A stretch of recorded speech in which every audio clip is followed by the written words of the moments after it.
How's it going, YouTube? Jamie the Kid 00 here, coming at you guys with the most recent voted for deck profile that you guys wanted to see on my channel, which was Infernity. This deck was kind of awkward for me to build because I have been sadly poisoned by all of the theory and all of the massive combos that can be made with this deck, that all the consistency of this deck has fallen out of my arse. I can't build these decks consistently for my life. I can only build decks that make funny, big, ridiculous combos. So with that in mind, please take this deck with a pinch of salt. It is not the competitive version that makes simple, big plays. This deck, it doesn't loop, but it generates big advantage. And if you want to see some of the combos this deck can do, go check out my Infernity combo plays series that I did. I've only done 2 episodes of it so far, but I guess I could try and do more. But go check out my Infernity combo plays, because this deck can do some crazy things. This deck is built to facilitate the combo of Episode 1. It cannot do Episode 2's combo, because Episode 2 requires stuff from the OCG. But this can make a pretty big combo involving 3 barriers and over 8k damage on board, so definitely worth you guys checking out. So feel free to go check that out on my channel. If I can put it as a video response to this one, I will do. Either way, let's get into the deck profile. Just, again, take this with a pinch of salt. If you have any more consistent variants that are on YouTube that you guys like, I can always profile them later on. If you want to link me them, that'd be great. Either way, let's go. So we're going to start off with Triple Infernity Archfiend. This is our main advantage engine builder. It is integral to all of the big combo plays the deck needs. It gets crazy pluses off of things like Necromancer and Mirage. It's also probably the biggest beat stick in the deck that's normal summonable. It is the biggest beat stick in this deck that's normal summonable. So, 3 Archfiend. People have deviated away from this, but I absolutely love this card. I play Triple Infernity Necromancer, especially because it's lovely dual tonal.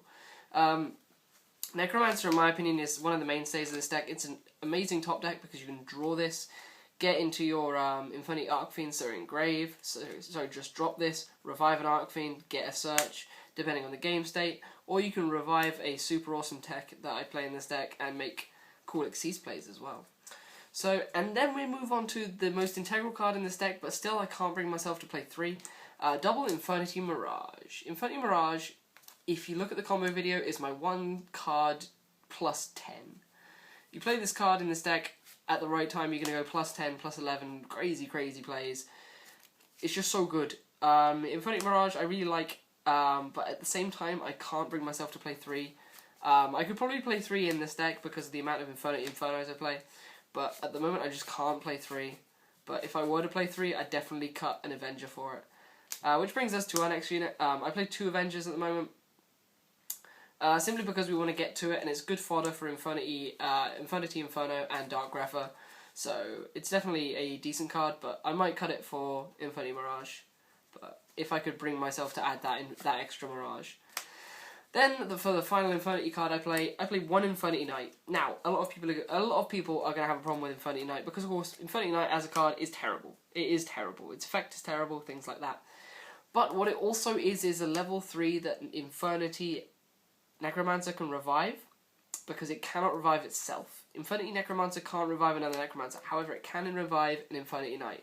This gives you access to Leviair plays and other rank 3 plays that Tour Guide can only facilitate. So mid-combo, you can use Necromancer to make Leviair plays. And if you check my Infernity combo video, that will be linked, that becomes incredibly relevant because of Leviair. Leviair is crazy in combos in this deck, because it allows you to use 100 Eyes Dragon and Infernity Mirage out the wazoo, so it's so good. Then for the non-Infernity components, I play double Tour Guide. I play these over Armageddon Knight, because these search out cards I want to have in the graveyard anyway. For most of my combos, I need Infernity Knight and Infernity Necromancer in the grave. So these cards allow me to go Tour Guide, get Necromancer, or get Knight, make an Xyz play, and they're already out of the deck, so that's great. What's not to love about that? It also gives me more access to my Leviairs if I have a remove from play Mirage, and I do quite often have a remove from play Mirage if I've made a 100 Eyes Dragon play, so it's quite frequent. It's just an overall good card in my opinion. A lot of people don't play it, but again, this is a deck built to my taste. If you want to see a more consistent competitive build, please go somewhere else, but this is my combo variant. And then the final card I play is Dark Grapher. I would like this card a lot more if Infernity General was legal in the UK, but it's not, so... And it's still pretty good. I still quite like it, but it could be better if we had access to better stuff. Either way, that is the monster lineup. Onto the spells and traps, which is, of course, the mainstay of the deck. Right, for the spells, we play, of course, the Trinity of Reborn, Darkhole, and Storm. We also play Book because it's integral for stopping your opponent's plays, because you just don't want your opponent going off when you're not ready to combo them. Because with this deck, I often find it being a case of it's a lot of traps to stop your opponent going off, and then you explode when you get the right setup. But sometimes you really do need to try and hold them off. I then play one for one, because this is a great way to find your Infernity Mirage, because sometimes you're all set up, you're good to go, ready to make your Infernity Mirage play, and the Infernity Mirage just doesn't come and you die. You just don't get to that Infernity Mirage and you die. This is just another way to get to that Mirage, because I feel that is one of the weaknesses of this deck. I can't bring myself to play 3 Mirage, but you need Mirage to win, so it's odd. Then we play the spell version of Infernity Mirage. We play 1 Infernity Launcher. God, I wish this was at 3, just for the shenanigans. I know it was broken. I know it was ridiculously broken, but the shenanigans this card could cause if it was a 3, oh, it'd be crazy. It'd be crazy. Even if it was a 2, I'd like it at 2. Bring this deck back quite a lot. Either way, this card is integral to every combo you're going to make in this deck. I mean, you don't need it, but it adds so much to this deck. It's not even funny. So, really give this card a look, guys. Infernity Launcher. And then we play double MST to hurt your back row, because you need to go off in this deck. I considered playing Trap Stun, but I never got around to putting it in. But Trap Stun is viable. And then we play double Duality, because if you're not going off, you're looking for your combo pieces. So Pot of Duality helps you find your combo pieces. That is our spells. Then for the big beefy trap lineup. Now the one problem with this trap lineup is I don't play Road. I really should, but this is 40 cards, and I felt that Road would hurt the consistency. And this is a combo-based deck. It's aggro. It's aggro, aggro, aggro. So you're not thinking about being defensive with this that much. So we're going to start off with triple Infernity Barrier. If you read up on my combo or watch the combo video, you can make 3 barriers off of 1 combo. 3 barriers and a break. Sorry, that's not break. 3 barriers and a break. So it's crazy, crazy fun times, and you can just put 3 barriers on board, and if you've got 3 barriers and they're all working, you've usually got game, because you have 3 Solemn Judgments. That's insane. Following on from that, we play 3 copies of Infernity Inferno. As I said before, this is a combo-based deck, so it's all about getting your pieces in the graveyard and getting ready to go. So your Infernity Infernos, God, I can't pronounce that. Put all your stuff in the graveyard. Unnecessary cards from hand, gone. All the Infernity monsters for your combo that you draw into, gone. Puts 4 cards in the grave because you need 4 monsters in the grave. So, Infernity Inferno, perfect. But you need to play, in this deck, you need to play 3, because that combo will win you the game. And that's what you're trying to get to. Then we play 1 copy of Infernity Break. There should be more in this, but I couldn't find any more, so I substituted it with other big traps. Infernity Break is awesome, but at the same time you want to try and keep stuff in grave, so be careful with what you remove. But Infernity Break is good. Either way, that is all the Infernity traps. Then for the staple traps, play double D-Prison, kill opponent's monsters, removal. Double Bottomless Trap Hole, stopping stuff, removal. Double Torrential Tribute, because you don't want your opponent going off before you, so this massively minuses them. And it's incredibly relevant against things like wind-ups and the like. Double Solemn Warning to stop Gore's plays and stop, again, opponent's big plays, Xyz's plays, and things like that. And then finally 1 Solemn Judgment, because stop everything, and Infernity Barrier just isn't good enough on its own. You need a 4th Solemn Judgment, so you play the real Solemn Judgment.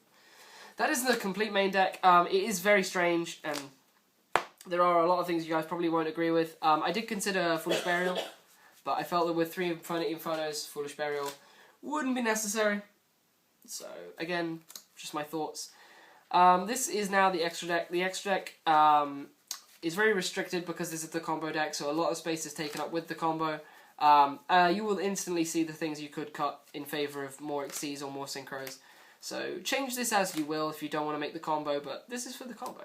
So we play 1 Ally of Justice Catastor and 1 Hyper Librarian for our 5s. We don't play Armory Arm in this variant because this doesn't play the OCG Daigusto Emerald Dularan combo, so you don't need Armory Arm in this one.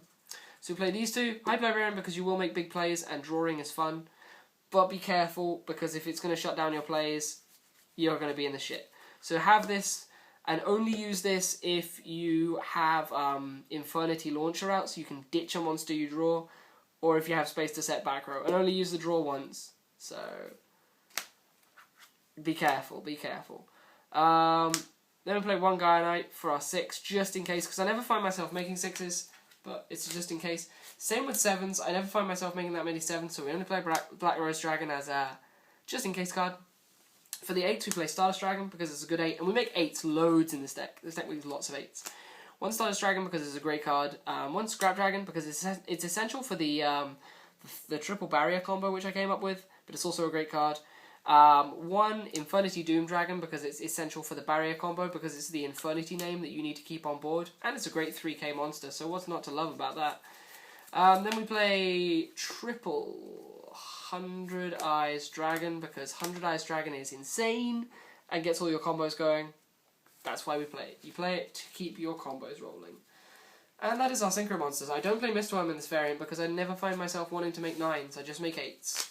I don't play Infernity Beetles. If you want to make the Infernity Beetle version, well, that's a whole different ball game. Then for the Exceeders, this deck plays double Leviair because you need 2 Leviair for the combo, 1 Zen Mains, and then 1 Maestroke as your just in case rank 4, because you don't make rank 4s that often, but if you should so happen to need to, it is there. Either way, guys, this has been my rather odd Infernity deck profile. It's quite something different. Again, if you want to see the combo, please go check out that video and this will make a lot more sense. But otherwise, I don't have anything else to say. I'm going to get to work on the Blackwing deck profile. So I'll see you guys soon with some more content. This has been Jamie the Kid 00 with an Infernity deck. Peace out. Bye.